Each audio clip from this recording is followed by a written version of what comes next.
Hi, you're with Jemma Wilson and this is a rider training video. Something I've wanted to do for a really long time, finally making it happen.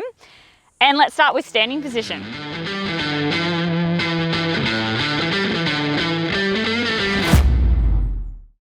So when we stand up on the bike, it's really important that we're comfortable and confident. Otherwise, it's really difficult to do any of the things that you need to do on a dirt bike. You should be standing up virtually everywhere except for in corners. And even some corners you stand up. So I'm going to start with my feet and work my way up to my head, and this is our central standing position. Then I'll explain a little variation and why later on. So, central standing position. Center of my feet and the center of my foot pegs. There are more advanced techniques where you get back on your toes, but I'm coaching right now the beginner to intermediate rider. So the center of your feet should be in the center of your foot pegs. This way you can reach your brake and your gears on the other side nice and easy. It means you can pivot on your foot and put a little bit of brake or a lot of brake. You're not stuck going no brake, all brake. It also puts a lot less stress on your ankles when you're hitting bumps and things. So center of our feet, center of our foot pegs. Moving up to our knees. Your knees should always be in touching the bike. Never have any airflow between the bike and your knees.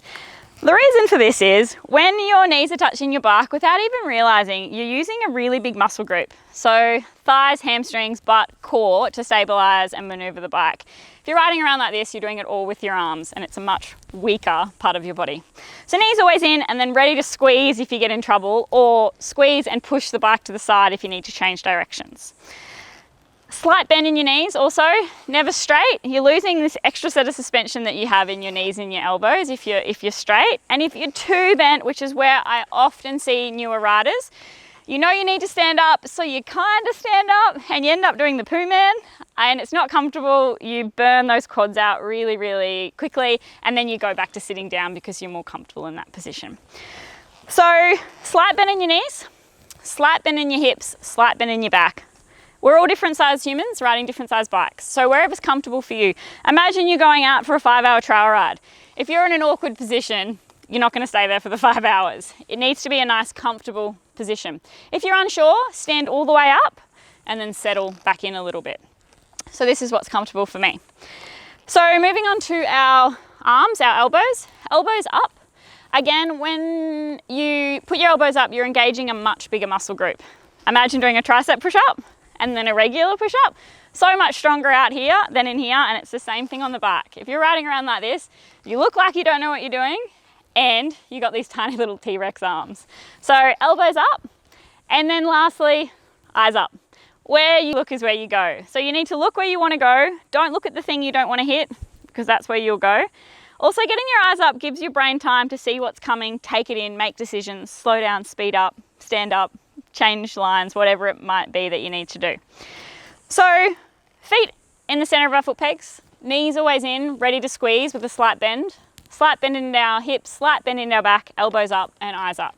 I'd like to throw in one extra thing, and that is you should always have 1 or 2 fingers on both your brake and your clutch levers. If you're riding around holding onto your grips, or even worse, 4 fingers on your levers, you'll get into trouble down the track. So now when you're first learning to stand up in the stand-up position, ride in the stand-up position, start with 1 or 2 fingers on your clutch. It's up to you whether it's 1 or 2, personal preference. So this is our central riding position. You're in this position if you're not speeding up or slowing down at all. Think about riding. How often are you maintaining an exact speed when you're out in the bush? Virtually never. So what I want you to do when you're first practicing this standing position is if you're in the standing position and you start to roll the throttle on, you need to anticipate that you're going to get thrown back and be a bobblehead. So what you need to do is tip forward just that moment before you roll the throttle on. So you're standing up, riding along, cruising, and then I need to go faster, tip forward. You can tip forward hips to handlebars. It's about the only time that your knees are straight. Or you can chest to handlebars and keep that bend in the hips. It's a real personal preference as well, and it depends what bike you're on. So we go from central standing position, just as we accelerate, tipping forward. If you're accelerating really hard and you've got that big change in speed, big power curve, it's hips to handlebars. If it's just a slight one, it's a little bit. So when you go out and practice on your bike and practice your standing up position, I really want you to not only to practice that central standing, but the moment you start to speed up, tipping forward. When you're trying something new, really over-exaggerate it as well. I want you to feel a little bit top heavy as you're accelerating, because then at least we know that you're learning to move around on the bike. So I hope that you got a lot out of this standing rider training video, and watch it again if you need to, practice it, and keep an eye out for the next one.